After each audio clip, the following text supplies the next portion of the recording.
안녕하세요. 서울재활병원 근골격계 물리치료팀 배유리입니다. 척추 측만증 진단은 엑스레이를 촬영해서 콥 각도를 재는 것이 가장 정확합니다. 10도 이상이면 척추 측만증으로 진단하고 10에서 20도는 관찰, 20에서 40도는 보조기 착용, 40도 이상은 수술을 고려합니다.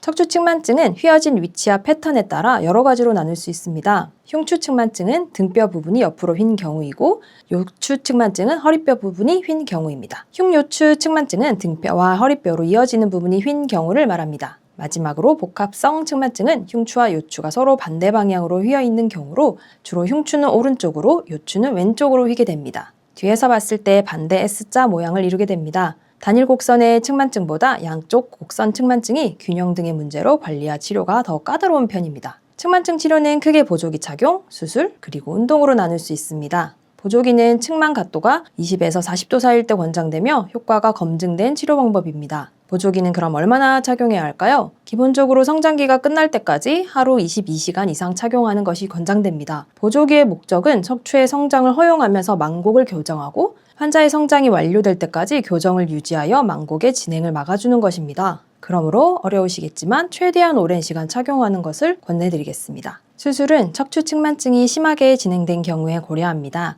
일반적으로 각도가 40도에서 50도 이상으로 진행되어 보조기 치료로는 효과를 보기 어려운 경우 또는 성장이 완료된 이후에도 50도 이상으로 심화되어 미용적인 문제, 통증, 그리고 심폐기능 저하의 위험이 있는 경우에 수술을 권유합니다. 수술 방법은 척추의 금속 나사와 막대를 고정해 척추를 교정하는 방식입니다. 예전에는 척추를 완전히 일자로, 즉 콥 각도를 0도로 만드는 것이 목표였습니다만 요즘은 일부 커브를 남기고 수술하는 경우가 있다고 합니다. 이렇게 하면 일상생활 시 체간 유연성, 허리 사용 등의 이점이 있다고 합니다. 수술의 주요 효과는 크게 두 가지입니다. 첫째, 신체 불균형의 교정입니다. 휜 척추가 펴지면서 어깨 높이가 맞게 되고 골반이 제자리를 찾게 됩니다. 외형적인 변화가 뚜렷하기 때문에 아이의 심리적 자신감에도 큰 도움이 됩니다. 둘째, 기능 개선입니다. 척추와 갈비뼈가 펴지면서 폐가 더 크게 확장되고 호흡이 한결 편해집니다. 심장과 위, 기타 장기들이 눌리지 않아 소화도 개선됩니다.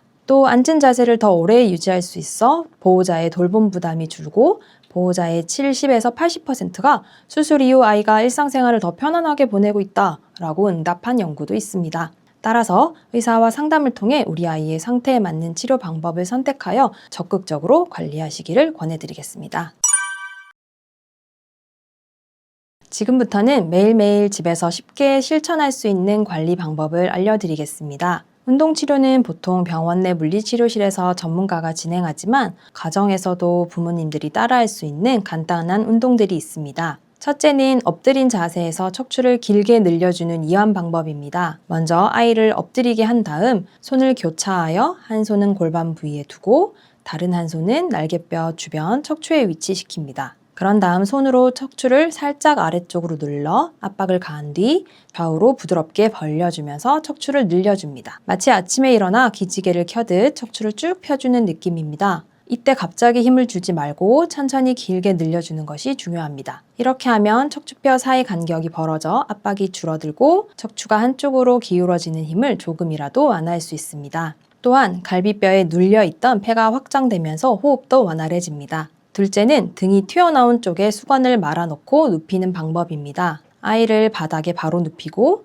척추가 튀어나온 쪽, 즉 등 윗부분이 솟은 쪽에 수건을 동그랗게 말아 넣습니다. 그러면 등이 자연스럽게 뒤로 젖혀지면서 갈비뼈가 펴지게 됩니다. 이때 호흡이 깊어지고 폐가 확장되는 효과가 있습니다. 반달 폼롤러를 사용할 수도 있지만 딱딱하면 아이가 아파할 수 있으니 처음에는 수건이나 담요처럼 부드러운 것으로 하시길 권장드리겠습니다. 이때 아이의 고개가 너무 뒤로 젖혀진다면 베개를 받쳐주면 좋습니다. 셋째는 척추 양옆 근육을 따라 눌러주는 마사지입니다. 척추뼈 바로 옆에 손가락을 대고 목에서부터 허리까지 천천히 아래로 눌러줍니다. 마치 척추 양쪽 기둥을 따라 내려가듯 눌러주는 건데 긴장이 심한 쪽은 조금 더 오래 눌러주세요. 이렇게 하면 척추 측만증에서 흔히 나타나는 근육 불균형이 완화되고 척추가 바른 위치를 유지하는 데 도움이 됩니다. 통증 완화와 혈액순환 개선에도 효과적입니다. 넷째는 척추 스트레칭입니다. 예를 들어 척추가 오른쪽으로 휘었다면 앉아있는 아이의 팔과 상체를 잡아 왼쪽으로 부드럽게 뻗어줍니다. 반대로 왼쪽으로 휘었다면 오른쪽으로 늘려줍니다. 이렇게 보호자가 반대 방향으로 스트레칭을 도와주는 것이